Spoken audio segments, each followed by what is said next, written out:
সবাইকে শুভেচ্ছা। আমরা গত ক্লাসে আলোচনা করেছিলাম আমাদের আপার এক্সট্রিমিটি লোয়ার এক্সট্রিমিটিতে যে বন্ডগুলো আছে সেই বন্ডগুলো নিয়ে বা হাড়গুলো নিয়ে আমরা আলোচনা করেছিলাম।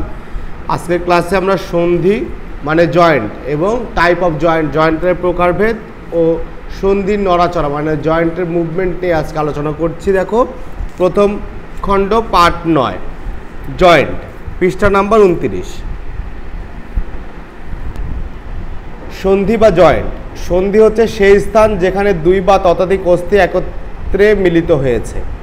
সন্ধি স্থানের অস্থিগুলো ধরে রাখার জন্য প্রয়োজন হয় শক্তিশালী আঁশ জাতীয় এক প্রকার যোজক কলা, যাকে বন্ধনী বা লিগামেন্ট বলা হয়।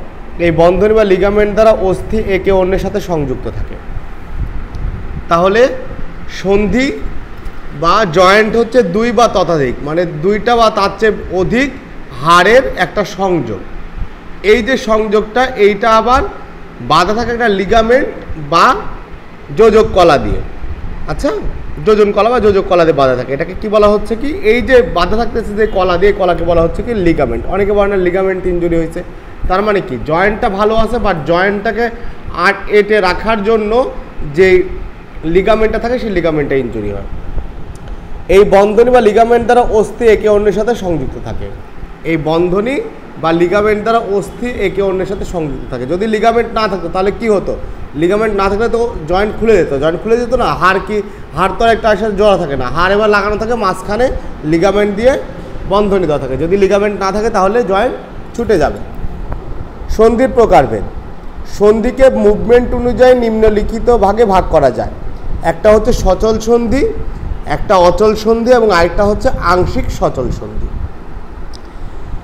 সচল সন্ধি এ ধরনের সন্ধি নড়াচড়া করতে সক্ষম, যেমন কুনোয়, হাঁটু, হাত, পায়ের আঙুলের সন্ধি ইত্যাদি। এই যে আমাদের কুনোয় নড়াচড়া করছে না, পায়ের হাঁটু নড়াচড়া করছে না, আঙুলগুলো নড়াচড়া করছে না, এগুলোকে বলা হয় কি সচল সন্ধি। সচল সন্ধিগুলো সাধারণত লিগামেন্ট বাহিরের একটি পর্দার আস্তরণ থাকে, যাকে সাইনোভিয়াল মেমব্রেন বা সন্ধি ঝিল্লি বলা হয়। এই ঝিল্লি থেকে এক প্রকার তরল বের হয় যা সন্ধিকে স্বচ্ছভাবে চলাচল করতে সাহায্য করে। একটি সন্ধি যত সচল হবে তার আঘাত পাওয়ার সম্ভাবনা তত বেশি। সচল সন্ধিগুলো নড়াচড়ার পরিধি খুব বেশি থাকে এবং ইহার আঘাত পাওয়ার, রোগাক্রান্ত হওয়ার ঝুঁকিও সবচেয়ে বেশি থাকে। দেখবে যে মানুষ সচরাচর ভোগে কী রোগে, বলে আমার হাঁটু ব্যথা, বলে না, বা বলে কি কোনোর ব্যথা, বলে না, বলে তার বলে হাতের আঙুলের ব্যথা। এটা কেন বলে, কারণ এই সন্ধিগুলো সচল, এগুলো সহজেই নড়াচড়া করে। আবার এই সন্ধিগুলো সহজে নড়াচড়া করে বিধায় এই সন্ধিতে সহজেই আঘাত লাগতে পারে। এবং এখানে একটা ফ্লুইড থাকে যাকে বলা হয় সাইনোভিয়াল ফ্লুইড। কি বললো এখানে, এই ঝিল্লি থেকে এক প্রকার তরল পদার্থ বের হয়, একটা ফ্লুইড বের হয় যেটা সন্ধিটাকে পিচ্ছিল রাখে। দেখবে যে মোটরসাইকেল চালাইতে হলে বা মেশিন চালাতে হলে সেখানে কি দেয়, সেখানে ইঞ্জিন অয়েল দেয়, তাই না, মোবিল জাতীয় বা এই ধরনের লুব্রিকেন্ট দেয় যেন সেটা পিচ্ছিল থাকে, সহজেই সেই ইঞ্জিনটা ঘুরতে পারে। যদি সেটা না দেয়, খটখট করে শব্দ হয় না, তার কারণ কি, তার কারণ সেখানে পিচ্ছিলতাটা নষ্ট হয়, লুব্রিকেন্টটা নষ্ট হয়ে যায়। ঠিক তেমনি দেখবে যে যখন যাদের ডায়াবেটিসের রুগী যারা বেশি, তাদের এই ধরনের ফ্লুইডটা সিক্রেশন হয় না হওয়ার কারণে যে ঘটনাটা ঘটে সেটা হচ্ছে দেখবে যে জয়েন্টের মধ্যে খটখট করে, অনেকে বলে খটখট করতেছে, অনেকে বলে ব্যথা হচ্ছে, এই ধরনের সমস্যা দেখা দেয়। তাহলে এই যে এই তরল পদার্থের কাজ হচ্ছে জয়েন্টটাকে পিচ্ছিল রাখা বা জয়েন্টটাকে সচল রাখতে সহায়তা করা। আংশিক সচল সন্ধি। আংশিক অংশ কি কিছুটা, তাই না, আংশিক মানে কিছুটা, তার মানে এই ধরনের জয়েন্ট কিছুটা সচল কিছুটা অচল। আংশিক সচল সন্ধি নিয়ন্ত্রিতভাবে নড়াচড়া করতে পারে। দুইটি অস্থির মধ্যবর্তী স্থানে তরুণাস্থি দ্বারা পূর্ণ থাকে। পেলভিক্সের অস্থিসমূহের সন্ধি এবং মেরুদণ্ডের অস্থির সন্ধিগুলো হলো আংশিক সচল সন্ধির উদাহরণ। মেরুদণ্ডের রিবস এবং স্টার্নামের সন্ধিগুলো আংশিক সচল সন্ধির উদাহরণ। এই সন্ধিগুলো শ্বাস প্রশ্বাসের সময় কিছুটা নড়াচড়া করে। আমাদের মেরুদণ্ড, এই যে আমরা বাঁকা হচ্ছে, কিছুটা নড়াচড়া করছে না, কিন্তু হাতের মতো কি সম্পূর্ণ নড়াচড়া করছে? কিছুটা নড়াচড়া করছে, আবার ইয়ে হয়ে যাচ্ছে। যে যেমন পেলভিক, আমাদের কোমরটা আমরা কিছুটা ঘোরাতে পারি, পুরোপুরি কি ঘোরাতে পারি? ঘোরাতে পারি না। তাহলে এটা আংশিক সচল সন্ধির উদাহরণ। এখানে কার্টিলেজ নামে এক ধরনের বস্তু থাকে, কার্টিলেজ। দেখবে যে হাড়ের উপরে যখন আমরা এই যে গরুর বা খাসির হাড় খাই, হাড়ের উপরে কুচকুচে আবরণ থাকে না, খেয়াল করে দেখছো? এটার নাম হচ্ছে কার্টিলেজ বা তরুণাস্থি। এই কার্টিলেজটাও সন্ধিকে মুভমেন্ট করতে কিছুটা সহায়তা করে। আচ্ছা, অচল সন্ধি মানে এই সন্ধিগুলো কখনোই নড়াচড়া করবে না।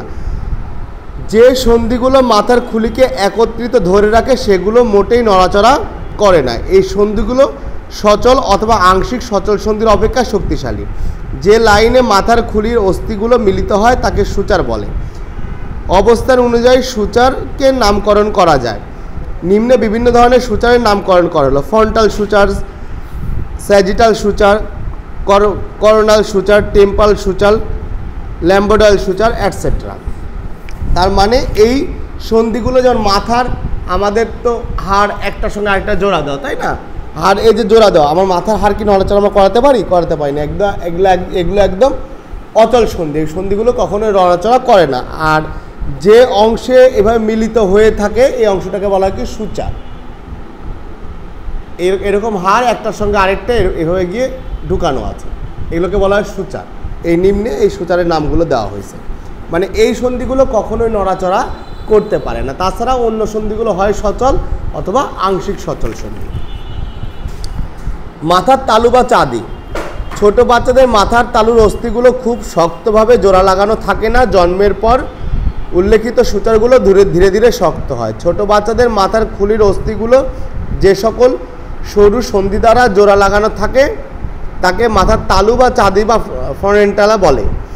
ফ্রন্টাল সূচার এবং স্যাজিটাল সূচারের যেখানে মিলিত হয় সেখানে এক প্রকার পাতলা পর্দা থাকে, এটাকে বলে অ্যান্টেরিয়র ফ্রন্টাল।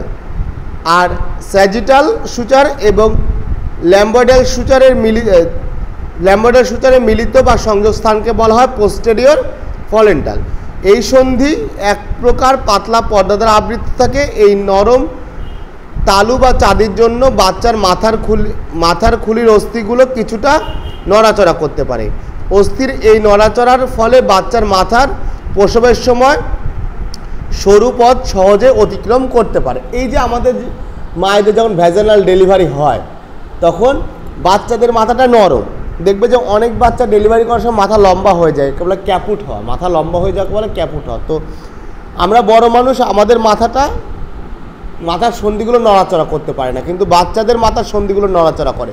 একটা জিনিস খেয়াল করে দেখো, বাচ্চা হওয়ার পরে এই জায়গায় কিন্তু ফাঁকা থাকে না, লাফানো দেখা যায়। পরবর্তীতে আস্তে আস্তে সে জায়গাটা কি হয়ে যায়, পূরণ হয়ে যায়। এই বাচ্চাদের মাথার সন্ধিগুলো নড়াচড়া করতে পারে জন্যই, বা স্কালের সন্ধিগুলো নড়াচড়া করতে পারে জন্যই পরবর্তীতে পূরণ হয়ে যাবে। এটা নির্দিষ্ট বয়স পরে আর নড়াচড়া করে না।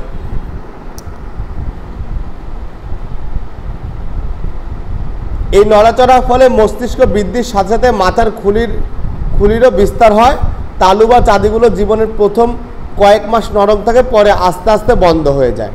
পেছনের চাঁদিটি 2 থেকে 8 মাসের মধ্যে এবং সামনের চাঁদিটি 9 থেকে 18 মাসের মধ্যে বন্ধ হয়ে যায়। ছোট শিশুদের চাঁদি দেখে অসুখের উল্লেখযোগ্য লক্ষণ অনুসরণ করা যায়, যেমন ডায়রিয়াজনিত পানি স্বল্পতার ডিহাইড্রেশন চাঁদি দেবে যায়।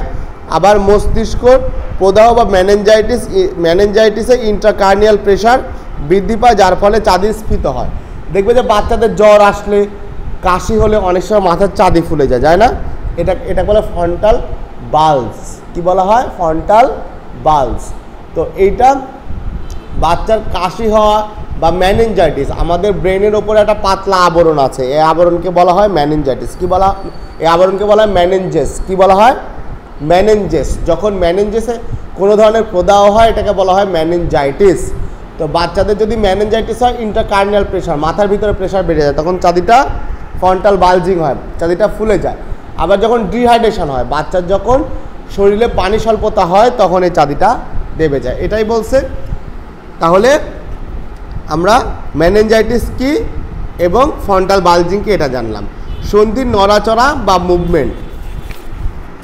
সন্ধির নড়াচড়া বর্ণনা করার জন্য নিম্নলিখিত বিশেষ পরিভাষাগুলো ব্যবহার করা হয়। যেমন ভাঁজ করার নাম হচ্ছে ফ্লিক্সেশন। ভাঁজ করার নাম কি? এই যে আমি হাতটা ভাঁজ করে নিলাম, এটা ফ্লিক্সেশন। আবার হাতটা প্রসারিত করে নিলাম, এটার নাম হচ্ছে এক্সটেনশন। বাহিরের দিকে অ্যাডাকশন, ভেতর দিকে নিয়ে আসলাম, এটা হচ্ছে অ্যাবডাকশন। ঠিক আছে, সরি, বাহিরের দিকে অ্যাবডাকশন আর ভেতরের দিকে অ্যাডাকশন। চক্রকার বা যেমন যে ঘুরতে হয় না, এটা হচ্ছে রাউন্ডেশন। এটার নাম কি? রাউন্ডেশন। আবার যখন চারিদিকে যে ঘুরতেছে, এটার নাম হচ্ছে সার্কুলেশন। তো এই শব্দগুলো মুভমেন্ট, আমাদের জয়েন্টের মুভমেন্টের জন্য ব্যবহার করা হয়। যেমন কি ফ্লিক্সেশন, এক্সটেনশন, এই ধরনের কিছু। ঠিক আছে, তাহলে এটা পড়ে আসবে। ধন্যবাদ সবাইকে।